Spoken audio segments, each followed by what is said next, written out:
Sir இப்போ இந்த 3 BHK அப்படின்ற ஒரு மூவி ரிலீஸ் ஆயிருக்கு. அதான் உங்களுடைய ஃபர்ஸ்ட் டெபியூ மூவி. ஒரு நடிகராக இருக்கும்போது யூடியூப்பில் நம்ம பண்ணிகிட்டு இருக்கும்போதே எப்போ நம்ம வந்து திரைப்படத்தில் நடிப்போம் அப்படின்னு ஒரு ஆர்வம் எல்லாமே ரொம்ப அதிகமாக இருக்கும். அப்படி ஒன்று நடக்குது அப்படிங்கும்போது அது ரொம்ப ஸ்பெஷலாக இருக்கும். ஃபைனல்னு சொல்லிட்டு ஒரு யூடியூப் சேனல் இருக்குது, அதில் தான் ஒர்க் பண்ணிகிட்டு இருந்தேன். அந்த சேனலில் போயிட்டு நடிக்கலாம் ஆரம்பிச்சதுக்கப்புறமேட்டு மூஞ்சி வெளியில் கொஞ்சம் தெரிய ஆரம்பிக்கவும் சொந்தக்காரங்கள்லாம் பார்க்க ஆரம்பிச்சிட்டாங்க. என்ன மாப்பிள்ளை நல்லா பண்ணிகிட்டு இருக்கேன் போல் சென்னைக்கு போயிட்டு அப்படின்னு ஒன்று அவருமே வந்து சர்வே இன்ஜினியரிங் தான் நல்லா பண்ணிகிட்டு இருக்கேன்னு நினச்சி ஆமாம் மாப்பிள்ளை ஒரு 6 மாதத்துக்கு முன்னாடி போனால் நல்லா பண்ணிகிட்டு இருக்கேன், ஓனர் கூட அப்பப்போ பேசுவார். ஏன்னா யூடியூப்பை பொறுத்த வரைக்கும் ஒன்றுனா ஒன்று மட்டுமே பண்ண முடியாது. அது வந்து ஒரு சின்ன கணங்கிறனால நம்ம 2-3 துறைகளில் சேர்த்து கவனம் செலுத்தினா தான் அங்கே சர்வே பண்ண முடியும். அப்படிங்கிறனால அடிஷ்னலாக என்னை வந்து டைரக்ஷன் டீமில் நான் ஒர்க் பண்ணிக்கிட்டு இருந்தேன். வீட்டில் எல்லாத்தையும் படம் பார்க்க கூப்பிட்டு போனேன். அவங்களுக்கு அப்போ வரைக்குமே தெரியாது நான் படம் நடிச்சிருக்கேன் அப்படின்னு. உட்கார வச்சு படம் பார்த்துட்டு இருக்கும்போது நடுவில் நான் வந்ததுக்கப்புறம் தான் நீ எங்கடா இங்கே. சித்தார்த் சார் கூட உங்களோட அனுபவத்தை ஃபஸ்ட்டு ஒரு பதட்டத்துலேயும் ஒரு பயத்தில் நம்ம பண்ண ஆரம்பித்தோம். அதுக்கப்புறமேட்டு அவருக்கு அது புரிஞ்சிருச்சு. அதுக்கப்புறமேட்டு அவர் என்னை எந்த அளவுக்கு கம்ஃபர்டபுளாக ஜாலியாக வச்சுக்கணுமோ அந்த அளவுக்கு அவர் நல்லபடியாக என்னை பார்த்துக்கிட்டாருன்னு தான் சொல்லுவேன். எனக்கு மனசில் நின்ன டைலாக் அப்படின்னா சித்தார்த் சார் என்னை பார்த்து ஒரு வார்த்தை சொல்லுவார், யூ டிசர்வ் இட் அப்படின்னு சொல்லுவார்.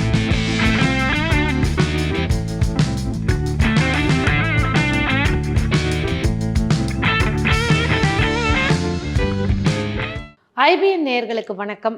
நம்மளோட சேனலில் இன்னைக்கு 3 BHK அப்படிங்கிற ஒரு படத்தில் இந்த கேரக்டர் நம்மளால் மறக்கவே முடியாது. கலை அப்படிங்கிற கேரக்டரில் நடித்த சதீஷ்குமார் அவர்களை தான் நம்ம வந்து சந்திக்க போகிறோம். சார் வணக்கம். வணக்கம் சார். இப்போ இந்த 3 BHK அப்படின்ற ஒரு மூவி ரிலீஸ் ஆயிருக்கு. அதான் உங்களுடைய ஃபர்ஸ்ட் டெபியூ மூவி. இதை பற்றி நேயர்களுக்கு சொல்லுங்கள். இதை பற்றி அதாவது ஒரு நடிகராக இருக்கும்போது யூடியூப்பில் நம்ம பண்ணிகிட்டு இருக்கும்போதே எப்போ நம்ம வந்து திரைப்படத்தில் நடிப்போம் அப்படின்னு ஒரு ஆர்வம் எல்லாமே ரொம்ப அதிகமாக இருக்கும். அப்படி ஒன்று நடக்குது அப்படிங்கும்போது அது ரொம்ப ஸ்பெஷலாக இருக்கும். அது எனக்கு கூடுதல் சிறப்பாக அமைஞ்சதுக்கு என்ன காரணம் அப்படின்னா 3 BHK அப்படிங்கிற ஒரு திரைப்படம். அதில் வந்து ஒரு த்ரூ அவுட்டான ஒரு நல்ல நண்பர் கூட வர்ற மாதிரி, ஹீரோவோட நண்பராகவே வர்ற மாதிரி ஒரு நல்ல கதாபாத்திரம். ரெண்டாவது அந்த திரைப்படமும் வந்து நார்மல் மிடில் கிளாஸ் ஃபேமிலி எல்லாத்துக்குமே கனெக்ட் ஆகக்கூடிய ஒரு படமாக இருந்து அதை நல்ல வெற்றிகரமான ஒரு படமாக மாற்றுற அளவுக்கான ஒரு கண்டென்ட்டில் வந்து நான் நடித்தேன் அப்படிங்கிறதுல வந்து ரொம்பவுமே சந்தோஷமாக இருக்குது. சரி, இப்போ இதை தாண்டி வந்து சதீஷ்குமார் அப்படிங்கிறவருடைய ப்ரொஃபஷன் பற்றி வந்து நேயர்களுக்கு சொல்லுங்கள். சதீஷ்குமார் ஆகிய நான் ஈரோட்டை சேர்ந்தவர். நான் வந்து பிஇ சிவில் இன்ஜினியரிங் முடிச்சிருக்கேன். நான் முடித்த உடனே நான் டிப்ளமோ படிச்சிருந்தேன். டிப்ளமோ முடித்த உடனே வேலைக்கு ட்ரை பண்ணேன், வேலை கிடைக்கல. வீட்டில் போய் சொன்னேன், இன்ஜினியரிங் சேர்த்து விட்டாங்க. இன்ஜினியரிங் முடித்த உடனே அந்த டைம்லையும் வேலை இல்லை. சரி திருப்பி போயிட்டு நான் வேலை கிடைக்கலன்னு சொன்னேன்னா கண்டிப்பாக வீட்டில் சேர்த்திக்க மாட்டாங்க, வீட்டை விட்டு துரத்தி விட்டுருவாங்க அப்படின்ட்டு சர்வே இன்ஜினியரிங்னு சொல்லிட்டு ஒரு கோர்ஸ் இருக்குது. அந்த கோர்ஸில் டோட்டல் ஸ்டேஷன் சொல்லிட்டு ஒரு இன்ஸ்ட்ருமெண்ட் இருக்கும். அதை கற்றுக்கிட்டு சர்வே இன்ஜினியராக ஒர்க் பண்ண ஆரம்பித்தேன். ஒர்க் பண்ணிக்கிட்டே இருக்கும்போது தான் அந்த காலகட்டத்தில் வந்து என்னென்னா எனக்கு ஒரு சகோதரி இருந்தாங்க, அவங்களுக்கு திருமணம் ஆயிடுச்சு. அப்போதைக்கு வீட்டில் நான், அப்பா, அம்மா 3 பேர் தான் இருக்கிற மாதிரி இருந்துச்சு. அப்போதைக்கு குடும்ப பொருளாதாரமும் கொஞ்சம் நல்லபடியாக இருந்தனால நான் இருந்துக்கிட்டு வீட்டில் கேட்டேன். இந்த ஆசை முன்னாடியே இருந்தே இருந்துச்சு சினிமாவுக்கு போகணுன்னு. அதுக்கான ஒரு சந்தர்ப்பத்துக்கு காத்துக்கிட்டு இருந்தேன். சந்தர்ப்பம் கிடைக்கவும் வீட்டில் போயிட்டு இந்த மாதிரி போகிறேன் அப்படிங்கிற மாதிரி ஃபஸ்ட்டு அம்மாட்ட சொன்னேன். அம்மா இருந்துக்கிட்டு எல்லா பெற்றோர்களுக்கும் ஒரு பயம் வரும்ல, சினிமாவுக்கு போகிறேன் அப்படின்னு சொன்னால் ஒரு பயம் இருக்குங்கிற மாதிரி அவங்க இருந்துக்கிட்டு வேணாம் அப்படிங்கிற மாதிரி தான் சொன்னாங்க. இல்லை நான் போயே தருவேன் அப்படிங்கிற மாதிரி நான் ஒரு முடிவில் இருந்தேன். சரி கொஞ்ச நாள் போச்சுன்னே இவன் மனசு மாறிக்கும் அப்படின்னு நினச்சி அவங்க பெருசாக கண்டுக்க மாட்டாங்க. அப்புறம் நான் ஒரு நாள் கோயம்புத்தூரில் தான் ஒர்க் பண்ணிக்கிட்டு இருந்தேன். அங்கேருந்து நான் பாட்டுக்கு கிளம்பி சென்னை போயிட்டேன். சென்னை வந்ததுக்கப்புறம் தான் வீட்டில் கால் பண்ணி சொல்கிறேன், இந்த மாதிரி சர்வேலேயே வந்து எனக்கு சென்னையில் ஒர்க்கு கிடச்சிருக்கு, அதனால் நான் அதை தான் பண்ண போகிறேன் அப்படிங்கிற மாதிரி சொல்லிட்டேன். கொஞ்சம் நாட்கள் போக போக அம்மா கண்டுபிடிச்சிட்டாங்க. நீ முன்னாடியே போகிறேன்னு சொல்லிட்டு இருந்தியே, இப்போ உண்மையை சொல்ல அப்படிங்கிற மாதிரி கேட்டாங்க. தெரிஞ்சிருச்சு. அப்பாவுக்கு மட்டும் தெரியல. அப்பாக்கிட்ட என்னடா சொல்ல போகிற அப்படிங்கும்போது நீ தான் ஏதாவது ஒன்று சமாளிக்கணும் அப்படிங்கிற மாதிரி சொல்லிட்டு அப்படியே இங்கே வந்து ஃபைனல்னு சொல்லிட்டு ஒரு யூடியூப் சேனல் இருக்குது, அதில் தான் ஒர்க் பண்ணிக்கிட்டு இருந்தேன். அந்த சேனலில் போயிட்டு நடிக்கலாம் ஆரம்பித்ததுக்கப்புறமேட்டு மூஞ்சி வெளியில் கொஞ்சம் தெரிய ஆரம்பிக்கவும் சொந்தக்காரங்கள்லாம் பார்க்க ஆரம்பிச்சிட்டாங்க. பார்த்துட்டு அவங்க எங்கிட்டலாம் எதுவும் கேட்காம நேரம் அப்பாட்டே கேட்க ஆரம்பிச்சிட்டாங்க. என்ன மாப்பிள்ளை நல்லா பண்ணிகிட்டு இருக்கேன் போல் சென்னைக்கு போயிட்டு அப்படின்னு ஒன்று அவருமே வந்து சர்வே இன்ஜினியரிங் தான் நல்லா பண்ணிகிட்டு இருக்கேன்னு நினச்சி ஆமாம் மாப்பிள்ளை ஒரு 6 மாதத்துக்கு முன்னாடி போனால் நல்லா பண்ணிகிட்டு இருக்கேன், ஓனர் கூட அப்பப்போ பேசுவார், நான் இங்கே க்ரியேட் பண்ணிக்கிட்டு இருந்தேன், ஓனர் கூட பேசுவார் அப்படிங்கிற மாதிரி சொல்லிட்டுருக்காங்க. ஒரு கட்டத்தில் கான்வர்சேஷனில் தான் தெரியுது, இல்லைங்க அவன் வீடியோலாம் பண்ணிகிட்டு இருக்கேன் அப்படின்னு சொல்லிட்டு வீடியோவை போட்டு காட்டிட்டாங்க. அவர் பார்த்துட்டு அதை வந்து அவர் சந்தோஷப்படுறதா இல்லை நம்மகிட்ட சொல்லாமல் போயிட்டானேன்னு கோவப்படுறதா அப்படிங்கிற மாதிரி ஒரு இதுலேயே இருந்துட்டு கால் பண்ணி கூப்பிட்டாரு. அப்புறம் கால் பண்ணதுக்கப்புறமேட்டு இங்கே பயந்துக்கிட்டே வந்து பார்த்தா, என்னப்பா பண்ணிகிட்டு இருக்க சென்னையில் அப்படின்னு, நான் சர்வே இன்ஜினியரிங் தான்ப்பா பண்ணிகிட்டு இருக்கேன், அங்கே வேறு இப்போ ரீசெண்டாக ஒரு ப்ராஜெக்ட் வேறு எடுத்திருக்காங்க. என்னென்னா யூடியூப்புக்கு ஒரு ப்ராஜெக்ட் புதுசாக வந்திருந்தது. நான் இதை அப்படியே எதுக்கு மாற்றி சொல்லிக்கிட்டு இருக்கேன். இந்த மாதிரி வந்திருந்ததுப்பா, இதாக ரஸாக போயிட்டுருக்கு, திருப்பிலாம் வீட்டுக்கு கூப்பிடாதீங்க, ஒரு 6 மாதமாக்கு வீட்டுக்குமே வர முடியாது அப்படின்னு சொல்லிட்டு இருந்தேன். நீ என்ன பண்ணுறதுன்னு எல்லாமே தெரிஞ்சிருச்சுப்பா, மாமா சொல்லிட்டாங்க அப்படின்னு சொன்னேன். அதுக்கப்புறமேட்டு தான் இல்லைங்கப்பா, இந்த மாதிரி சினிமாவில் தான் இன்ட்ரெஸ்ட் இருந்துச்சு, உங்கள்கிட்ட சொன்னால் ஓகே சொல்ல மாட்டேங்க அப்படிங்கிறனால தான் ஏதாவது ஒன்று பண்ணிவிட்டு உங்கள்கிட்ட சொல்லலான்னு தான் வெயிட் பண்ணேன். சொல்லக்கூடாதுன்னு இல்லை, நான் அதில் ஏதாவது ஒன்று கொஞ்சம் ப்ரூவ் பண்ணிட்டேன்னா உங்களுக்கு ஒரு நம்பிக்கை வரும்ல, அதுக்காக தான் சொல்லாமல் போனேன், மித்தபடி மறைக்கணும்னு நினைக்கல அப்படின்னு மாதிரி சொன்னேன். சரி ஓகே ஏதோ ஒன்று பண்ணு அப்படிங்கிற மாதிரி அனுப்பிச்சி விட்டாரு. அதுக்கப்புறமேட்டு போயிட்டு சரி ஓகே வீட்டுக்கே தெரிஞ்சிருச்சு, இதுக்கு மேலே என்ன பயம் அப்படின்ட்டு ஃபுல் ஃப்ளெக்ஜடாக இதுலேயே இறங்கி ஃபுல்லாக பண்ண ஆரம்பிச்சிட்டேங்க்கா. அப்படி தான் திரைப்பயணத்துக்கு வரதுக்கான ஒரு ஆரம்பமாக அது அமைஞ்சது. ஓகே. முதல்ல எனக்கு இந்த ஆசை வரும்போதே நம்ம ஏதோ ஒன்று வீட்லேயோ இல்லை நண்பர்கள்கிட்டயோ நம்ம ஏதோ ஒன்று பண்ணியிருப்போம். அதை பார்த்துட்டு அவங்க காமனாக சொல்கிறக்கூடிய ஒரு வார்த்தைகள் தான், நீ பண்ணுறதுலாம் எனக்கு சிரிப்பு வருது, காமெடியாக இருக்குது அப்படின்னு சொல்லும் போது என்னை அறியாமே எனக்குள்ளே வந்து நம்ம ஓகே நம்ம ஒரு சிறந்த காமெடியன் அப்படின்னு என்னை நானே நம்ப வச்சுக்கிட்டு அடுத்த முறை அவங்கள்ட்ட பேசும்போது கூட நம்ம ஒரு காமெடி ஆர்டிஸ்ட் அப்படிங்கிற மாதிரி நினச்சி அவங்கக்கிட்ட பேசிகிட்டு இருப்பேன். அப்படி ஆரம்பித்து இங்கே நம்ம ஃபைனலிங்கிற யூடியூப் சேனலில் வந்து ஒர்க் பண்ணும்போது அங்கேயும் நான் முன்னாடியே வந்து ஓகே காமெடியாக தான் போகணும் அப்படிங்கிற ஒரு ஐடியாவில் தான் வந்தோம். ஃபைனலி வந்ததுக்கு அப்புறமேட்டு யூடியூப் கலங்கிறது வந்து நம்ம பர்டிகுலராக இது மட்டும் தான் பண்ணணும் அப்படின்னு கிடையாது. எல்லாமே பண்ணோம்னா தான் நம்ம யூடியூப்பில் சர்வே பண்ணிக்க முடியும் அப்படிங்கிற மாதிரி ஒரு இடம் தான் வந்து யூடியூப். அந்த இடத்துல வந்து காமெடியை தவிர மித்த எல்லா கதாபாத்திரங்களும் பண்ண ஆரம்பிக்கும் போது என்னை அறியாமலே எனக்கு ஒரு ஆசை வந்துருச்சு, சிறந்த குணச்சித்திர நடிகர் அப்படின்னு ஒரு பேர் வாங்கணும் அப்படிங்கிறதுக்காக அதுக்கு அப்புறமேட்டு அதை பழக்கப்படுத்தி ப்ராக்டிஸ் பண்ணி அதுக்கப்புறமேட்டு கண்டினியூவாக அதை பண்ணி கற்றுக்கிட்டு இப்போ என்ன ஆசை அப்படின்னா சிறந்த குணச்சித்திர நடிகர் சதீஷ்குமார் அப்படின்னு ஒரு பேர் வாங்கணும் அப்படிங்கிறது ஒரு ஆசையாக இருக்குது. சரி, இப்போ நீங்கள் வந்து அங்கேருந்து சர்வே இன்ஜினியராக இங்கே வந்தேன் அப்படின்னு சொன்னீங்க. அப்படி ஒரு ஈஸியான ஒரு விஷயம் இல்லை, சென்னைக்கு வந்து அதுவும் நடிக்கிறதுக்குன்னு நீங்கள் வந்து சென்னைக்கு வந்திருக்கேன் அப்படின்றீங்க. என்ன மாதிரி ஸ்ட்ரகிள்ஸ் ஃபேஸ் பண்ணீங்க? யார் யார்கிட்ட நீங்கள் வந்து வாய்ப்புன்னு சொல்லி போகணும்னு நினச்சிங்க? அதை பற்றின ஒரு தகவல். அதை பற்றினதுன்னா நான் முதல்ல ஃபைனலிங்கிற யூடியூப் சேனலில் சித்தார்த்துன்னு சொல்லிட்டு ஒரு அண்ணா இருந்தார். அவர் மூலியமாக தான் நான் அங்கே வந்து ஜாயின் பண்ணிக்கிறதுக்கு ஒரு வாய்ப்பு கிடச்சிச்சு. முதல்ல சென்னைக்கு போகிறேன் அப்படின்னோடனே இது எல்லாமே எனக்கு சடனாக நடந்துச்சு. நைட்டு ஒரு 7 மணிக்கு அவர்கிட்ட ஃபோன் பண்ணி பேசுகிறேன், நான் இந்த மாதிரி நான் மீடியாவில் இன்ட்ரெஸ்ட்டுங்கண்ணா அப்படின்னோடனே சரி வாப்பா அப்படிங்கிற மாதிரி அவர் சொல்லிட்டாரு. கட் பண்ணால் நான் போயிட்டு எங்கள் ஓனர்கிட்ட 7:30 சொல்லிகிட்டு இருக்கேன் நான், சார் இந்த மாதிரி நாளிலேருந்து நான் வேலைக்கு வரல சார், நான் சினிமாவுக்கு போகிறேன், சென்னைக்கு போகிறேன் அப்படின்னு. அவர் பயந்துக்கிட்டார், ஓகே உனக்கு ஏதோ ஆயிடுச்சு போல், என்னப்பா பொறுமையாக யோசி, வீட்டில் எல்லாம் சொல்லிட்டே அப்படின்னு அவர் கேட்குறாரு. இல்லை சார் வீட்டில் சொன்னேன், அவங்க ஓகே சொல்ல நான் போகிறேன் பார்த்துக்கிறேன் அப்படின்னு. தம்பி என்னப்பா இப்போ டக்குன்னுலாம் சொல்கிறேன் அப்படிங்கும்போது, இல்லை சார் நான் போகணும், எனக்கு ரொம்ப இன்ட்ரெஸ்ட் ஆயிடுச்சு, அவங்க இப்போ தான் சொல்லியிருக்காங்க, ரொம்ப நாளாக ஃபாலோ பண்ணிட்டு இருந்தேன், அவங்க இப்போ தான் வர சொல்லியிருக்காங்க, இதை விட்டால் திருப்பி எனக்கு எப்போ கிடைக்குன்னு தெரில சார் அப்படின்னு. சரி போப்பா பாரு, அப்படி எதுவும் செட் ஆகலைன்னா திருப்பி இங்கேயே வந்துரு அப்படிங்கிற மாதிரி அவருமே சொல்லி விட்டாரு. அவருக்குமே வந்து ஒரு பயம், ஏன்னா அவர்கிட்டையுமே வந்து ஒரு 1 இயர் பக்கம் நான் ஒர்க் பண்ணுங்கும் போது அவருக்கு கொஞ்சம் அண்ணன் தம்பி அப்படிங்கிற மாதிரி தான் 2 பேரும் பழகிக்கிட்டோங்கும் போது அவருக்கு ஒரு பயம், என்ன இவன் பாட்டுக்கு திடீர்னு ஒரு முடிவெடுத்து போகிறான் என்ன பண்ணுறான்னு. ஆனால் அவங்க எல்லாருமே பயந்தாங்க, எனக்கு என்னமோ என் மேலே பயமே வரல. ஓகே நம்ம அங்கே போவோம், எப்படி ஸ்டே பண்ணுவோம், எப்படி சாப்பிடுவோம், எப்படி ஆஃபீஸ் போயிட்டு வருவோம், இது எதுவுமே யோசிக்கல. இங்கே வரும்போது ஒரு 2 நண்பர்கள் இருந்தாங்க, செல்வான்னு சொல்லிட்டு ஒருத்தர், அப்புறம் பூவரசன் சொல்லிட்டு ஒருத்தர். ஃபஸ்ட்டு வந்தோடனே செல்வா அவருக்கு தான் கால் பண்ணேன் நான், இந்த மாதிரி சென்னைக்கு வரேன்டா, ஒரு 2 நாள் மட்டும் ரூமில் தங்கிக்கிறேன், எனக்கு என்ன கான்ஃபிடென்ட்னா நான் போனோடனே எனக்கு வேலை கிடச்சிரும், வேலை கிடச்சோன்னா அவங்கள்ட்டே அங்கே எனக்கு சாப்பாட்டுக்குலாம் வேணாம், தங்குறதுக்கு மட்டும் இடம் கொடுங்க நான் கேட்டு வாங்கிக்குவேன், இந்த மாதிரி எனக்கு எல்லாமே அமைஞ்சிரும் என்னை நானே நம்ப வச்சுக்கிட்டு அவன்கிட்டே அதை சொல்லி எனக்கு 2 நாள் மட்டும் டைம் கொடுன்னு, அதுக்கப்புறம் வேறு ரூம் பார்த்துக்கிறேங்கிற மாதிரி சொல்லிட்டு கிளம்பி வந்துட்டேன். கிளம்பி வந்தோடனே போயிட்டு இன்டர்வியூவில் அட்டன் பண்ணுறேன். அங்கே ஒரு பிளேவெல்லாம் நடக்குது. என்ன அவங்க எடிட்டருக்கு தான் ஆள் கேட்டிருந்தாங்க, நானும் எடிட்டர்னு தான் சொல்லி போனேன். அங்கே போனதுக்கப்புறமேட்டு தான் அவங்கள்ட்ட சொல்கிறேன், நான் எடிட்டர் கிடையாது, எனக்கு ஆக்டிங் தான் இன்ட்ரெஸ்ட்டுன்னு. அவங்க டே எடிட்டர் தாண்டா வேகன்சி இருக்குது அப்படிங்கிற மாதிரி சொல்லும்போது, இல்லைங்கண்ணா நான் ஆக்டிங்கும் பண்ணுவேன், ஸ்கிரிப்ட் ரைட்டிங் அந்த மாதிரிலாம் இன்ட்ரெஸ்ட் இருக்குது அப்படின்னு. சரி ஓகே ஒர்க் பண்ணுவா அப்படிங்கிற மாதிரி சொல்லிட்டாங்க. அப்புறம் ஒர்க் பண்ண ஆரம்பிச்சிட்டேன். ஒரு 2 நாள் அப்புறம் செல்வா அவரோட ரூமில் இருந்தேன். அப்புறம் அவருமே வந்து வேற ஒருத்தர் ரூமில் இருந்தனால ஒரு நாள் கண்டினியூவாக வச்சுக்க முடியல. அப்புறம் திருப்பி பூவரசன் ஒரு நண்பர் இருக்கார், அவர் இங்கே ஐடியில் ஒர்க் பண்ணிட்டு இருந்தார். அவருக்கு கால் பண்ணி இந்த மாதிரி இங்கே சென்னையில் இருக்கேன், கொஞ்ச நாள் உங்கள் ரூமில் ஸ்டே பண்ணிக்கிறேன் அப்படின்னு. கிளம்பி வாடா அப்படின்னு சொல்லிட்டு போயிட்டு ஒரு 2 வருஷம் அவர் தான் என்னை வந்து சாப்பாட்டுக்கு தங்குறதுக்கு போயிட்டு வர செலவுக்கு எல்லாத்துக்குமே அவர் தான் என்னை பார்த்து தத்தெடுத்து வளர்த்துக்கிட்டாரு. இதுக்கு நடுவில் வந்து அங்கங்கே இருந்த நண்பர்கள் அப்பப்போ உதவி, ஏன்னா நண்பர்கள்ட்ட சொல்லிட்டோம், வீட்டில் தான் நம்ம எதுவாக இருந்தாலும் மறைக்க முடியும், ஆனால் நண்பர்கள்ட்ட அப்படி மறைக்க முடியாது, நம்ம என்ன பண்ணாலும் கண்டிப்பாக போய் சொல்லிடுவோம். அப்படி சொல்லும் போது அவங்களும் ஒரு கட்டத்தில் ஓகே அவனுக்கு பிடிச்சி போயிட்டான், இதுக்கு மேலே அவனை எப்படி கரை சேர்க்கறதுன்னு பார்ப்போம் அப்படிங்கிற மாதிரி ஆளாளுக்கு ஒவ்வொரு பக்கம் இருந்து உதவி பண்ண ஆரம்பித்தாங்க. அந்த பிடிச்சி அப்படியே அடுத்தடுத்து பண்ணி வந்துட்டோம்.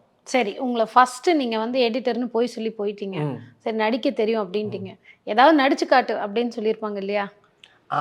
அந்த இடத்துல நான் ஒரு விதத்துலேருந்து தப்பிச்சுக்கிட்டேன். எப்படின்னா யூடியூப்பை பொறுத்த வரைக்கும் நடிக்க வரேன்னா நடிக்க மட்டும், ஏன்னா யூடியூப்பை பொறுத்த வரைக்கும் ஒன்றுனா ஒன்று மட்டுமே பண்ண முடியாது. அது வந்து ஒரு சின்ன கலங்கிறனால நம்ம 2, 3 துறைகளில் சேர்த்து கவனம் செலுத்தினா தான் அங்கே சர்வே பண்ண முடியும் அப்படிங்கிறனால, அடிஷ்னலாக என்னை வந்து டைரக்ஷன் டீமில் நான் ஒர்க் பண்ணிக்கிட்டு இருந்தேன். ஏடியா ஒர்க் பண்ணனால என்ன ஆயிடுச்சுன்னா, ஏடியா இருக்கும்போது கூடுதல் ப்ளஸ் என்ன அப்படின்னா, ஸ்பாட்லேயே நம்ம இருப்போம். டக்குன்னு ஒரு கேரக்டருக்கு இது கிரியேட் பண்ணாங்க அப்படின்னா, நானே பண்ணிடுறேன் அப்படின்னு சொல்லிட்டு ஒரு குட்டி அதுக்குன்னு குட்டி ரோல்ஸ். ஒரு ஆளை கூட்டெல்லாம் வர தேவையில்லை. ஏடியா இருக்கானே இவனே டக்குன்னு நடிக்க வச்சிடலாம்ப்பா அப்படிங்கிற மாதிரி நிறைய வாய்ப்புகள்லாம் கிடைக்குங்கிறனால நான் இருந்துட்டு ஏடியா போகிறேன் அப்படின்னு மாதிரி சொல்லிட்டு நான் ஏடியா ஒர்க் பண்ணேன். நான் ஏடியா ஒர்க் பண்ணது வந்து அவங்களுக்கு ரொம்பவே பிடிச்சிருந்துச்சி. பரதண்ணாக்கும் நிரஞ்சனண்ணாக்கும். ஏன்னா பரதண்ணா தான் அதில் லீடாக பண்ணிட்டு இருந்தாரு. நிரஞ்சனண்ணா வந்து அதில் இயக்குனராக இருந்தார். அவங்க 2 பேத்துக்கும் ரொம்பவும் பிடிக்கும். சரி ஓகே அவன் கண்டினியூவாக ஒர்க் பண்ணட்டும் அப்படிங்கிற மாதிரி வந்துட்டாங்க. அப்புறம் நானும் ஒர்க் பண்ணிக்கிட்டே இருந்தேன். அப்புறம் பாலகிருஷ்ணன் சொல்லிட்டு அதில் கண்டென்ட் கிரியேட்டராகவும் வில்லன் கேரக்டருமே மோஸ்ட்லி அவர் பண்ணுவார். அவர் இருந்துக்கிட்டு நிறையா கண்டென்ட் வீடியோ எடுக்கும்போது ஓகே ஏடியா இருக்கும்போது நானும் என்னையுமே அதில் நடிக்க வச்சுக்கிட்டே இருந்தார். அது எனக்கு இன்னும் ப்ளஸ்ஸாக போயிருச்சு. இப்போ நீங்கள் வந்து ஃப்ரெண்ட்ஸ் தான் உங்களை பார்த்துக்கிட்டாங்க அப்படின்னு சொல்லி சொன்னீங்க. கண்டிப்பாக இதை தாண்டி வீட்டில் கேட்டிருப்பாங்களே, இந்த மாதிரி சம்பாதிக்கிறேன்னு சொன்னியப்பா அப்படின்னு சொல்லி உங்களுக்கும் ஒரு கமிட்மெண்ட் இருக்கும் இல்லையா, நான் வந்து என் பேரண்ட்ஸுக்கு நான் ஏதாவது செய்யணும்னு. அதெல்லாம் நீங்கள் எப்படி ஃபேஸ் பண்ணீங்க? என்ன பண்ணேன் அப்படின்னா, நான் சர்வே இன்ஜினியராக போகும்போதே கொஞ்சம் காசு சேர்த்து வச்சுருந்தேன். ஃபஸ்ட்டு ஒரு 3 மாதத்துக்கு அம்மாவுக்கு தெரியறதுக்கு முன்னாடி அந்த 3 மாதம் கொஞ்சம் அமௌண்ட்டை வந்து சேர்த்து வச்சதெல்லாம் கொஞ்சம் கொஞ்சமாக கொடுத்துட்டு, இங்கே சென்னை வந்தனால கொஞ்சம் அதிகமாக செலவாகுதுமா, அதனால் இவ்வளோ தான் இருக்குது அப்படின்னு இருந்த தொகையவே 3ஆ பிரித்து 3 மாதத்துக்கு கொடுத்துட்டேன். அதுக்கப்புறம் அவங்களுக்கு உண்மை தெரிஞ்ச உடனே அது என்ன ஆகி போச்சுன்னா, அம்மாவுக்கு வந்து தெரிஞ்சிருச்சு. அம்மாட்ட சொல்லிட்டேன் நான், அம்மா இந்த மாதிரி தான் வந்திருக்கேம்மா, அதுக்கு காசு கிடையாது அப்படின்னு அவங்க திட்ட ஆரம்பித்தாங்க. ஓகேடா நான் ஏற்றுக்குவேன். அப்பா வந்து கணக்கு கேட்பார்ல, நீ இவ்வளோ சம்பாதிக்கிற, பையன் இவ்வளோ சம்பாதிக்கிறேன், நான் இவ்வளோ கொடுக்குறேன், வீட்டுக்கு இவ்வளோ செலவாகுது அப்படின்னு அப்பா கேட்பார்ல, அப்பாட்ட எப்படி சமாளிக்கிறதுன்னு ஏதோ ஒன்று பண்ணுமா அப்படின்னு. இல்லைடா நீ இப்போ கொடுத்த அமௌண்ட்டாவது அதை ஒன்று ரெடி பண்ணி கொடு, நான் அதை ஒன்று இங்கே மேட்ச் பண்ணிக்கிறேன் அப்படிங்கிற மாதிரி சொன்னாங்க.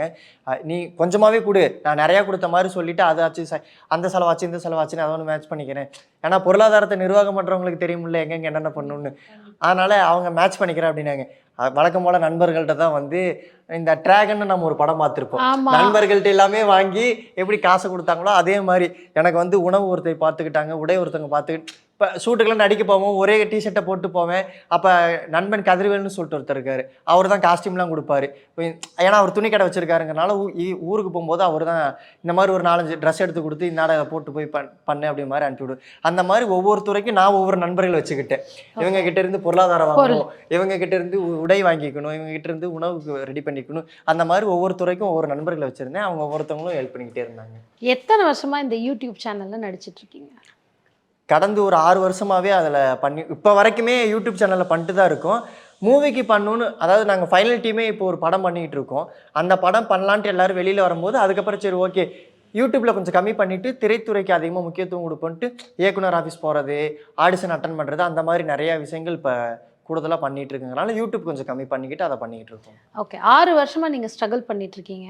எப்படி இந்த வெள்ளித்திரை சான்ஸ்? ஏன்னா யூடியூப்பில் குட்டி குட்டியாக ஒரு ஷார்ட்ஸாக சின்ன சின்ன கிளிப்பிங்ஸாக நடித்தது போக நம்மளோட முகத்தை இவ்வளோ பெரிய பிரம்மாண்டமான ஸ்க்ரீனில் பார்க்க போகிறோம். இந்த வாய்ப்பு எப்படி கிடைச்சது உங்களுக்கு? யார் மூலமாக கிடைச்சது? இந்த வாய்ப்பு கிடைக்கிறதுக்கு மிக முக்கியமான காரணம் வந்து பாரதண்ணா தான். ஏன்னா நாங்கள் ஃபைனல் இயரில் பண்ணிகிட்டு இருக்கும் போதே அவருக்கு என்னை தெரியும் நான் எந்த மாதிரி ஒர்க் பண்ணுவேன் அப்படின்னு. அவர் வந்து இந்த 3BHK மூவி சாந்தி டாக்கிஸ் அவங்க தான் வந்து பண்ணிகிட்டு இருக்காங்க. அந்த டீமு கூட அண்ணனுக்கு ஒரு நட்பு இருந்தனால நான் அவர்கிட்ட கேட்டிருந்தேன், அண்ணா இந்த மாதிரி பண்ணுறாங்கல்லண்ணா எனக்கு சொல்லி விடுங்கன்னா நான் போய் ஒரு ஆடிஷன் அட்டன் பண்ணுறேன், அவங்க பார்த்துட்டு எது சொன்னாலும் ஓகே தாங்கண்ணா அப்படிங்கிற மாதிரி சொன்னேன். அவர் சொல்லி விட்டதுக்கப்புறம் தான் நான் போயிட்டு அந்த ஆடிஷன் அட்டன் பண்ணேன். அங்கேயுமே வந்து அருண் விஸ்வான்னு சொல்லிட்டு அவர் தான் ப்ரொடியூசரு. அவருக்குமே ஃபைனலி ரொம்ப பிடிக்கும். ஃபைனல் சேனல் பார்த்துருக்காரு, அதில் என்னோட ஆக்டிங்குமே பார்த்துருந்தனால அவரும் எனக்கு கூடுதல் சிறப்பாக சப்போர்ட்டாக அங்கே அமைஞ்சிட்டாரு. அவருமே வந்து இயக்குனர்கிட்ட இந்த பையன் ஆக்டிங் பார்த்துருக்கேன் நல்லா பண்ணுவோம் அப்படின்னு பாசிட்டிவாக சொல்லவும், ஆடிஷன் முடிச்சதுக்கப்புறமேட்டு இயக்குனருக்குமே பார்த்துட்டு பிடிச்சிருச்சு. ஓகே ஃபேஸ் கட்டை வந்து கொஞ்சம் ஊர்க்கார பையனாக இருக்கவும் அந்த கதாபாத்திரமும் அதே மாதிரி இருக்கிறனால சரி ஓகே இவரே பண்ணட்டும் அப்படின்ட்டு அங்கே பாரதண்ணா கிட்ட பேசின அந்த ஃபோன் கால்லேருந்து ஆரம்பித்து ஒவ்வொரு விஷயங்கள்லாம் நடந்து இன்றைக்கி இவ்வளோ பெரிய திரையில் வந்து பார்க்குறதுக்கு ஒரு வாய்ப்பாக அமைஞ்சிச்சு. ஏன்னா ரொம்ப காம்படிஷன் இருக்கக்கூடிய ஃபீல்டு இது. அவ்வளோ சீக்கிரம் ஒருத்தருக்கு வந்து ஆப்பர்ச்சுனிட்டி கிடைச்சாது. 6 வருஷ ஸ்ட்ரகிள்க்கு அப்புறம் நீங்கள் வந்து இப்படி வந்திருக்கீங்க. இந்த டீம் கூடயே ட்ராவல் பண்ணியிருக்கீங்க, எங்கேயும் ஃப்ரெண்ட்ஸு தான் ஹெல்ப் பண்ணியிருக்காங்க.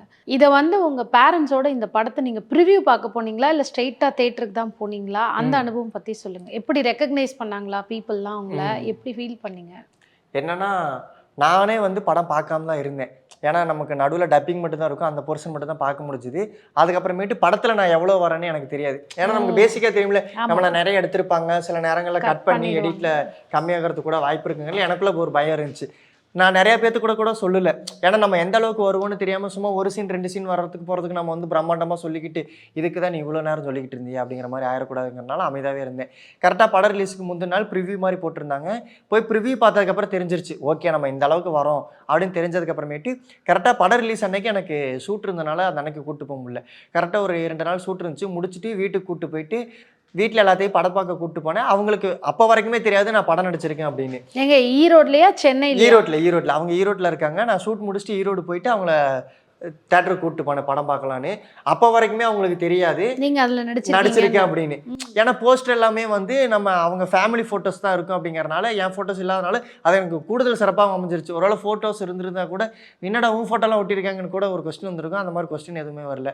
போன உடனே என்னடா தியேட்டருக்கு கூட்டு வந்திருக்கேன் அப்படின்னு சொல்லி கேட்டாங்க. இந்த படம் நல்லா இருக்குன்னு சொன்னாங்க, பார்த்துட்டு போவோம் அப்படின்னு சொல்லிட்டு உட்கார வச்சு படம் பார்த்துட்டு இருக்கும்போது நடுவில் நான் வந்ததுக்கப்புறம் தான் நீ எங்கடா இங்கே நடிச்சிருக்க அப்படிங்கிற மாதிரி சொல்லிட்டு ஹாப்பியானாங்க. அப்புறம் இன்டர்வலில் ரொம்ப எமோஷனல் ஆகி கட்டி பிடிச்சி அழுது அவங்க அழுகிறத பார்த்து தியேட்டரில் இருக்கிற எல்லாரும் வந்து என்ன இங்கே ஒரு குடும்பம் உட்காந்து அழுதுகிட்டு இருக்குன்னு எட்டி பார்த்து அதுக்கப்புறம் என்னைய பார்த்து நீங்கள் இந்த படத்தில் பண்ணவர் தானே அப்படிங்கிற மாதிரி ரெக்கக்னேஷன் பண்ணி ஸோ தேட்டர்லயே உங்களை ரெக்கக்னைஸ் பண்ணிட்டாங்க நிறைய பேர். ஆமாம் ஓகே. பண்ணிட்டு அவங்களுமே கொஞ்சம் ஹாப்பியாக ஃபீல் பண்ணிட்டாங்க. பரவாயில்ல நம்ம ஊருக்கார பையன் அங்கே போயிட்டு அவ்வளோ பண்ணியிருக்கான் அப்படிங்கிற மாதிரி அதில் அவங்களுக்கு ஒரு சந்தோஷம். அவங்க என் கூட ஃபோட்டோ எடுத்துக்கும் போது வீட்டில் அதை பார்த்துட்டு அவங்க கொஞ்சம் சந்தோஷப்படுறது. ஓகே அதெல்லாம் கொஞ்சம் நல்லா இருந்துச்சு. அவங்களுக்கு அந்த நாள் முழுக்கமே பெருசாக எதுவும் பேச வரல. ஓகே நம்ம ரொம்ப நாளாக ஏங்கிட்டு இருந்தோம், அது ஒன்று நடந்திருக்கு அப்படிங்கும் போது அந்த இரவு வரைக்குமே அவங்க அப்படி தான் இருந்தாங்க. அதுக்கப்புறம் தான் பேச ஆரம்பிச்சாங்க. கண்டிப்பாக. ஏன்னா பையன் என்ன பண்ண போறானோன்னு ஒரு பதட்டத்தில் இருந்த அவங்க அம்மாவுக்கு வந்து அது ஒரு பெருமையான ஒரு விஷயமா தான் இருக்கும் அந்த இடத்துல. இப்போ வந்து இந்த 3 BHK படம் இப்போ ரீசெண்டாக ஒரு 2-3 வீக்ஸ் ஆயிருக்கு. இதில் நிறைய ரெக்கக்னைஸ் பண்ணியிருக்காங்க. அடுத்த ப்ராஜெக்ட் அப்ரோச் எப்படி உங்களுக்கு வந்திருக்கு இதை பற்றி? என்னன்னா இந்த படம் ஒரு வெற்றியை தொடர்ந்து அந்த கதாபாத்திரமும் நல்லா மக்களுக்கு பிடிச்சிருக்கு அப்படிங்கிறனால இதை பார்த்துட்டு நிறையா பேர் கால் பண்ணி விஷ் பண்ணாங்க. 2-3 ஆடிஷன் கூட இப்போ அவங்களே கால் பண்ணி மேனேஜர் டீம்லேருந்தே கால் பண்ணி இந்த மாதிரி வாங்க உங்களுக்கு ஒரு ரோல் இருக்குது ஆடிஷன் பண்ணுங்க அப்படிங்கிற மாதிரி சொல்லியிருக்காங்க. அட்டன் பண்ணிட்டு வந்திருக்கேன். கூடிய சீக்கிரத்தில் அதை பற்றின அப்டேட்டும் வந்துடும். வந்துச்சுன்னா அடுத்தடுத்து அப்படியே பண்ண வேண்டியது. சித்தார்த் சார் கூட உங்களோட அனுபவத்தை நீங்கள் சொல்லுங்கள். என்னோட அனுபவம் முழுக்குமே சித்தார்த் சார் கூட மட்டும்தான் இருந்துச்சு. ஏன்னா என்னோட கதாபாத்திரமே த்ரூ அவுட்டாகவே அவர் கூட ட்ராவல் பண்ணுற மாதிரி தான் இருந்துச்சு. நான் ஃபஸ்ட்டு செட்டுக்கு போகும்போது அவரை நான் அதுக்கு முன்னாடி பார்த்ததே இல்லை. அதுக்கு முன்னாடி நம்ம வந்து திரைப்படங்கள்லையும் அந்த மாதிரி தான் பார்த்துருக்கோம். நேரில் பார்க்கும்போது எனக்கே ஒரு பிரமிப்பு இருந்துச்சு. இவர் கூடயே நம்ம பண்ண போகிறோம், இவ்வளோ நம்ம பார்த்து பிரமிச்சிருப்போம் அவரோட ஆக்டிங்லாம். ஆனால் அவர் கூட நேரில் நம்ம அவரோட ஸ்க்ரீனில் நம்மளும் இருக்கோம் அப்படிங்கிறது எனக்கு ஒரு பெரிய விஷயமா இருந்துச்சு. ஃபஸ்ட்டு ஒரு பதட்டத்துலேயும் ஒரு பயத்தில் நம்ம பண்ண ஆரம்பித்தோம். அதுக்கப்புறமேட்டு அவருக்கு அது புரிஞ்சுட்டு அவரே கேட்டார், இது எத்தனாவது படம் அப்படிங்கிற மாதிரி கேட்டார். இல்லை இதுதான் ஃபஸ்ட்டு படம் அப்படின்னு. அதுக்கப்புறமேட்டு அவர் என்னை எந்த அளவுக்கு கம்ஃபர்டபுளாக ஜாலியாக வச்சுக்கணுமோ அந்த அளவுக்கு அவர் நல்லபடியாக என்னை பார்த்துக்கிட்டாருன்னு தான் சொல்லணும். பார்த்துக்கிட்டு அவரே நிறைய விஷயங்கள் சொல்லி கொடுத்தாரு. இந்த நேரத்தில் வந்து நம்ம இப்படி பண்ணலாம், இது நல்லாயிருக்கும் அப்படின்னு சொல்லி மானிட்டர் பார்க்கும்போது சரி, நம்ம டேக்கப்புமே அது பண்ணும்போது அது இன்னும் கூடுதல் அழகாக இருந்துச்சு. நான் வந்து ஒரு பெரிய ஆர்டிஸ்ட் அப்படிங்கிற மாதிரி அவர் எந்த இடத்துலையுமே நடந்துக்காமல் பண்ணது எனக்கு இன்னமும் சிறப்பாக அமைஞ்சிச்சு. மக்களுக்கு அந்த கதாபாத்திரம் பிடிக்கிறதுக்கு நாங்கள் வேலை செய்கிறதுக்கு அது மிகப்பெரிய உதவியாக இருந்துச்சு. அது இப்போ வந்து சித்தார்த் சாரை பற்றி இவ்வளோ அழகாக சொன்னீங்க. அவர் கூட 15 டேஸ் ட்ராவல் பண்ணியிருக்கீங்க. அந்த செட்டில் நடந்த சுவாரஸ்யமான என்னால் இதை வந்து மறக்க முடியாது என்னோட முதல் அனுபவம், எனக்கு இன்றைக்கும் நினச்சா வந்து ரொம்ப சந்தோஷப்படக்கூடிய விஷயம் அப்படின்னா என்ன? இது நினச்சா சந்தோஷப்படுவேனான்னு தெரில. ஆனால் அந்த நேரத்தில் ரொம்ப பயமாக இருந்துச்சு. இப்போ கொஞ்சம் அது நகைச்சுவையாக மாறிடுச்சு. என்னென்னா ஷார்ட் ரெடி பண்ணிட்டாங்க. ஷார்ட்டு கூப்பிட்ற கரெக்டாக அந்த ஒரு 5 நிமிஷத்துக்குள்ளே என்னை கூப்பிட போகிறாங்கன்னு எனக்கு தெரியுது. சரி ஒரு 5 நிமிஷம் டைம் இருக்குல்ல, நான் வந்து டீ அதிகமாக குடிப்பேன் விரும்பி. சரி ஓகே ஒரு டீயை குடிச்சிட்டு போவோம் அப்படின்னு டீயை வாங்கி காஸ்டியூம்லாம் போட்டு மேக்கப்லாம் போட்டு ரெடியாக உட்காந்துட்டு இருக்கும்போது டீ குடிச்சிட்டு இருக்கும்போது அந்த டீ காஸ்டியூமில் ஊற்றிருச்சு. ஆத்தி இப்போ உடனே கூப்பிட போகிறாங்களே, இப்போ அதே காஸ்டியூமில் போனால் நல்லா இருக்குதுன்னு என்ன பண்ணுறதுனே தெரில. அப்புறம் டக்குன்னு காஸ்டியூம் பண்ணாவை கூப்பிட்டு இந்த மாதிரி டீ ஊற்றிக்கிட்டேன்னா ஏதாவது ஒன்று பண்ணி விடுங்கண்ணா அப்படிங்கும்போது ஏன்டா இது 1+ கூட இல்லைடா, ஏன்டா இதை இப்படி பண்ண அப்படிங்கிற மாதிரி அவர் கூட்டிகிட்டு போய் சின்ன குழந்தை மாதிரி என்னை டக்குன்னு துணியெல்லாம் இது பண்ணி அலாசி விட்டு ரெடி பண்ணி விட்டு டக்குன்னு ஒரு இதெல்லாம் வச்சு அயனிங்லாம் பண்ணி புது ட்ரெஸ் மாதிரி திருப்பி போட்டு விட்டு அனுப்பிவிட்டார். கரெக்டாக அந்த 5 நிமிஷத்துக்குள்ள இதெல்லாம் நடக்குமோ ஆல்ரெடி நம்ம புதுசாக பண்ணிகிட்டு இருக்கோம், எந்த இடத்துல நம்ம எதுவும் தவறாக பண்ணிடக்கூடாது, நம்மளால எந்த டிலேவும் வந்துடக்கூடாது அப்படிங்கிற ஒரு பொறுப்பாகவே பண்ணிகிட்டு இருந்தாலும் திடீர்னு இந்த மாதிரி நடக்கும் எங்கிட்ட நம்மளை திட்டிடுவாங்களோ அப்படிங்கிற ஒரு பயமாக அந்த நேரத்தில் இருந்துச்சு. யோசிச்சு பார்க்கும்போது ஒரு டீயை உருப்படியாக குடிச்சிருந்தோம்னா இந்த வேலையெல்லாம் நடந்திருக்குமா அப்படிங்கிற மாதிரி கொஞ்சம் நகைச்சுவையாக வருது. இதை தாண்டி அந்த மூவியில் நடித்த மற்ற மெயின் கேரக்டர்ஸாக நடித்தவங்க கூட அவங்கள மீட் பண்ணுறதுக்கோ அவங்க கூட கான்வர்சேஷன் பண்ணுறதுக்கோ ஏதாவது ஆப்பர்ச்சுனிட்டி கிடச்சிதா? அதாவது ஷூட் டைமில் வந்து போய் பார்க்கக்கூடிய ஒரு வாய்ப்பு கிடச்சிச்சு. ஆனால் நான் ஷூட்டுக்கு போன அன்றைக்கி வந்து அந்த இடத்துல வந்து கொஞ்சம் பரபரப்பான ஒரு சீன் எடுக்க வேண்டியதாக இருந்தனால அந்த அன்றைக்கி என்னால் அவங்க கூட சரியாக பேச முடியல. ஆனால் படம் பார்த்து முடிச்சதுக்கப்புறமேட்டு அவங்க கூட பேசுகிறதுக்கு நிறைய வாய்ப்புகள் கிடச்சிச்சு. அவங்களுமே படம் பார்த்துட்டு ரொம்பவுமே பாராட்ட செஞ்சாங்க. நல்லா பண்ணியிருக்கீங்க அப்படிங்கிற மாதிரி ரொம்ப பாசிட்டிவாக பாராட்டினாங்க. சரத்குமார் சார்லாம் கட்டிப்பிடிச்சி பாராட்டினது கொஞ்சம் ஹாப்பியாக ஃபீல் ஆச்சு. ஸோ இது வந்து கண்டிப்பாக ஒரு பெரிய நடிகர்கிட்டேருந்து ஒரு அப்ரிசியேஷன் கிடைக்குதுங்கும் போது யாருக்குமே மறக்க முடியாது. இதை தாண்டி நீங்கள் வந்து சொன்னீங்க எனக்கு ஏடியாக தான் நான் உள்ளே வந்தேன் அப்படின்னு சொல்லிட்டு. இப்போ உங்களுடைய அடுத்த எய்ம் என்ன? நடிகர், அதுக்கப்புறம் ஏடி, ஃப்யூச்சரில் என்னெல்லாம் யோசிச்சிருக்கீங்க? ஆசைகள் இருக்குது, எழுதிட்டுமே இருக்கேன் நான். கூடிய சீக்கிரம் அதை எழுதி முடிச்சுட்டு அதுக்கான ஒரு டைம் வரும்போது கண்டிப்பாக இயக்குனராகவும் பண்ணணும்னு ஒரு ஆசை இருக்குது. நான் ஆல்ரெடி எவிடன்ஸ்ன்னு சொல்லிட்டு சசிகுமார் சார் படம் ஒன்று இருக்குது. ஆர்டிஎம் சார் டைரக்ஷன் பண்ணியிருந்தார். அதுலேயுமே வந்து நான் அசிஸ்டண்ட் டைரக்டராக ஒர்க் பண்ணியிருந்தேன் நான். இப்போ நீங்கள் வந்து சசிகுமார் சாருடைய படத்தில் ஏடியா ஒர்க் பண்ண எக்ஸ்பீரியன்ஸ் சொன்னீங்க. அவருக்கு ஏதாவது டயலாக் சொல்லி கொடுக்குற மாதிரி அவர் கூட ட்ராவல் பண்ண அனுபவம் எப்படி இருந்தது? இல்லை, நான் வந்து லாஸ்ட் ஷெட்யூலில் தான் வந்து ஏடியா போயிட்டு ஒர்க் பண்ண வேண்டியதாக இருந்துச்சு. அந்த நேரத்தில் வந்து கஸ்தூரி ராஜா சார் கூட தான் வந்து நிறையா சீன்கள் எடுத்துகிட்டு இருந்தாங்க. அந்த இடத்துல வந்து ஏன்னா ஒரு விஷயம் நடந்துச்சு. என்னென்னா தேர்ட்மேன் மாதிரி ஒரு ஆங்கிள் வச்சு எடுப்பாங்க. அப்போ வந்து ஆர்டிஸ்ட் தேவைப்படலை, நம்ம யார் வேணாலும் நடிக்கலாம் அப்படிங்கிற மாதிரி இருந்துச்சு. நான் கொஞ்சம் ஆக்டிங்கில் இன்ட்ரெஸ்ட்னால நானே டேரக்டர் அண்ணாட்ட கேட்டேன், அண்ணா நான் இந்த இது நான் பண்ணுறேங்கண்ணா அப்படின்னு. சரி பண்ணுப்பா அப்படின்னாரு. நான் அந்த ஸ்பாட்டில் அவர் கூட நடிச்சிட்டு இருப்பேன். ஆனால் கேமரா அவருக்கு மட்டும் தான் இருக்கும். ஆனால் அவர் நான் நடிக்கிறத பார்த்து செட்டில் எல்லாத்துக்கு முன்னாடியுமே வந்து பாராட்டினார், நீ நல்லா நடிக்கிறப்பா அப்படின்னு சொல்லி சொன்னார். அது ரொம்பவுமே ஒரு பெரிய ஆர்டிஸ்ட் நம்மளை வந்து கஸ்தூரி ராஜா சார் முன்னாடி நடிக்கிறதுக்கு ஒரு வாய்ப்பு கிடச்சிச்சு. அதை பண்ணவுமே அவருமே பார்த்துட்டு நீ நல்லா நடிக்கிறப்பா அப்படின்னு சொல்லி பேசுனது கொஞ்சம் ஹாப்பியாக இருந்துச்சு. ஸோ கஸ்தூரி ராஜா சார் நம்மளுடைய ஆக்டர் தனுஷுடைய அப்பா, அவர்கிட்டேருந்து ஒரு சின்ன ரெகக்னிஷன் உங்களுக்கு கிடச்சிருக்கு. இப்போ இந்த மூவியில் பார்த்தீங்கன்னா இப்போ எல்லாருக்குமே வந்து ஃபஸ்ட்டு மூவியில் நடிக்கக்கூடிய ஒவ்வொரு டைலாக்ஸும் வந்து மனசில் அப்படியே பதிஞ்சிருக்குன்னு சொல்லுவாங்க. நிறைய பேருக்கு அப்ளாஸ் கிடைக்கும் ஆடியன்ஸ் கிட்டேருந்து. இந்த ஒரு 2-3 லைன்ஸ் வந்து ரொம்ப ரொம்ப நல்லா இருந்து நெயில்ட் இட் அப்படிம்பாங்க, அதாவது மனசில் அப்படியே நிற்கிதுன்னு. அந்த மாதிரி ஏதாவது டைலாக்ஸ் இருக்கா? உங்களுக்கும் சித்தார்த் சாருக்கும் வந்து நிறையா டைலாக் கான்வர்சேஷன் இருக்குது. உங்கள் மனசில் நின்ன டைலாக் ஆடியன்ஸ்க்கு ரொம்ப பிடிச்சது அப்படின்னா என்ன? எனக்கு மனசில் நின்ன டைலாக் அப்படின்னா சித்தார்த் சார் என்னைய பார்த்து ஒரு வார்த்தை சொல்லுவார், யூ டிசர்வ் இட் அப்படின்னு சொல்லி சொல்லுவார். அது எனக்கு பர்சனலாகவுமே ரொம்ப பிடிச்சிருது. என்னை சுற்றி ஒரு சர்க்கிள் இருப்பாங்கள்ல, அம்மா அப்பா ஃப்ரெண்ட்ஸ், அவங்க எல்லாருமே வந்து அந்த டைலாக்கை வந்து ரொம்ப சந்தோஷமாக ஏற்றுக்கிட்டாங்க. ஏன்னா அந்த டைலாக் பேசக்கூடிய சுச்சுவேஷன் அப்படி இருக்கும் அப்படிங்கிறனால அது ரொம்ப அழகாகவுமே எனக்கு இருந்துச்சு. பர்டிகுலராக நான் அவர் பேசிக்கிட்டதில் வந்து எனக்கு ரொம்ப பிடிச்ச டைலாக் அப்படின்னா அவரை பார்த்து சொல்லுவேன், அதான் உங்கள் மூஞ்சிலேயே தெரியுது அப்படின்னு சொல்லிட்டு ஒரு டைலாக் இருக்கும். அந்த டைலாக் வந்து எனக்கு பர்டிகுலராக ஹியூமராகவுமே மக்களுமே ரொம்ப அதை ரசித்தாங்க அந்த டைலாக் சொல்லும் போது. ஏன்னா 2 பேருமே அந்த ஒரு மிடில் கிளாஸ் ஃபேமிலியிலேருந்து வந்திருப்பீங்க, ஒரு புது இடத்துக்கு வந்திருப்பீங்க. அப்போ மாற்றி கான்வர்சேஷன் அப்படிங்கிறது ஒன்று இருக்கும். ஏன்னா இது உங்களுடைய பர்சனல் லைஃப்னு எடுத்துக்கிட்டாலும் சரி, இப்போ கரெக்டாக 2மே வந்து ஜாயிண்ட் ஆகுது. ஸோ இந்த அளவுக்கு வந்து உங்கள் ஆக்டிங் கரியர் அப்படிங்கிறது ஃபஸ்ட்டு ஸ்டார்ட் ஆனது எங்கே? ஏன்னா எல்லாருக்குமே வந்து ஏதோ ஒரு ஆரம்ப முனை அப்படின்னு இருக்கும். எங்கேருந்து ஸ்டார்ட் ஆச்சு? எங்கேருந்துன்னா நாங்கள் ஸ்கூல் படிச்சுக்கிட்டு இருக்கும் போதே இந்த எக்ஸ்ட்ரா கரிக்குலர் ஆக்டிவிட்டிஸ் மாதிரி ஏதோ ஒன்று பண்ணுங்க அப்படிங்கிற மாதிரி சொல்லுவாங்க. அந்த நேரத்தில் வந்து நாம் எப்போவுமே குரூப்பில் டூப்பு மாதிரி உட்காந்துக்கிட்டு நல்லா பண்ணியிருக்கான் நல்லா பண்ணலை அப்படி மட்டும் தான் சொல்லிக்கிட்டு இருப்போம். அந்த மாதிரி இருக்கும்போது ஒரு நாள் நண்பர்கள்லாம் சேர்ந்து ஒரு ட்ராமா ஒன்று ரெடி பண்ணி வச்சுருந்தாங்க. அந்த ட்ராமா ரெடி பண்ணல, கடைசி நேரத்தில் ஒரு பையன் வரலேன்ட்டான். அதனால் அதை ரெடி பண்ணது வந்து என்னோட நெருங்கிய நண்பன். அவன் இருந்துக்கிட்டு இந்த இது மட்டும் நீ பண்ணிடுற அப்படின்னு. எனக்கெல்லாம் அதெல்லாம் வராதரா அப்படின்னு. ஒரு டைலாக் தான், நின்று பேசிட்டு நவுந்து போயிரு, நாங்கள் வந்து பண்ணிக்குவோம் அப்படின்னு அவன் சொல்லி என்னை கூப்பிட்டு போனான். நானும் போயிட்டு மொதல் டைலாக்கே என்னதுலேருந்து ஆரம்பிக்கும். மொதல் டைலாக் பேசி முடிச்சுட்டு நான் எப்படி வெளியில் போவேன், அவங்க எப்படி உள்ளே வருவாங்கன்னு எனக்கு தெரியலைங்கிறனால நான் அங்கேயே நின்று நான் பாட்டுக்கு ரன்னிங் கமெண்ட்ரி கொடுக்க ஆரம்பிச்சிட்டேன். இவங்க எப்படி வரதுன்னு தெரியாமல் இவங்க என் பக்கத்தில் நின்று ப்ளே பண்ண ஆரம்பிச்சிட்டாங்க. ஓகே, அவங்க ப்ளே பண்ணுறதுக்கெல்லாம் நான் அங்கே வந்து லைவாக ஒரு கமெண்ட்ரி கொடுத்துட்டே இருந்தேன். அது எல்லாருமே அங்கே சிரிச்சு ரசிக்க ஆரம்பிச்சிட்டாங்க. ஓகே, அது சிரிக்க ஆரம்பிச்சோடனே ஒரு நடிகனுக்கு என்ன, யாராவது கைத்தாட்டவோ இல்லை சிரிக்கவோ ஆரம்பிச்சிட்டாங்கன்னா ஓகேடா அப்படின்ட்டு நானும் நின்று அப்படியே பேசிக்கிட்டே இருக்கேன். அங்கே ப்ளே போய்கிட்டே இருக்கு. முடிச்சதுக்கு அப்புறமேட்டு ஆசிரியர் பார்த்துட்டு நல்லா பண்ணியிருந்தீங்கப்பா ஸ்கிரிப்ட், அந்த நீங்கள் நடக்கிறதுக்கு தகுந்த மாதிரி அந்த பையன் டைலாக் கொடுத்தாலாம் சூப்பராக இருந்துச்சு, நல்லா பண்ணியிருக்கீங்க அப்படின்ன உடனே டக்கு நீங்கள் ஸ்கிரிப்ட் ரெடி பண்ணி வச்சுருந்தோம் சொல்லிட்டான். சார் இது எங்கள் ஸ்கிரிப்டே இல்லை சார், எவனா பண்ணிட்டான் சார் அப்படின்னு சொல்லி. இது எங்கள் ஸ்கிரிப்ட்லேயே இல்லை, இது என் பிளானே இல்லை சார்னு விஐபி சார் இல்லை விஐபி படத்தில் வர்ற மீம் மாதிரி அவன் சொல்லிட்டான். இது என் பிளானே இல்லை சாருங்கிற மாதிரி. சார் இது என் ஸ்கிரிப்டே இல்லை, இவனா ஒன்று போட்டா அப்படின்னு உடனே அவர், நான் கூட பயந்துட்டு இருந்தேன், ஏன்டா சொன்னதை தவிர வேறு ஏதாவது பண்ண அப்படிங்கிற மாதிரி திட்டுவாருன்னு. அவர் அந்த நேரத்தில் என்ன நினச்சாருன்னு தெரியல, ரொம்ப சூப்பராக பண்ணடா தம்பி, உனக்கு என்னன்னே தெரியாமல் நீ அந்த இடத்துல வந்து ப்ளே பண்ணி எல்லாத்தையுமே ரசிக்க வச்சுருக்க, ரொம்ப சூப்பர், நீ ஒரு நல்ல நடிகராக வருவ அப்படிங்கிற மாதிரி அவர் யதார்த்தமாக ஒன்று சொன்னார்.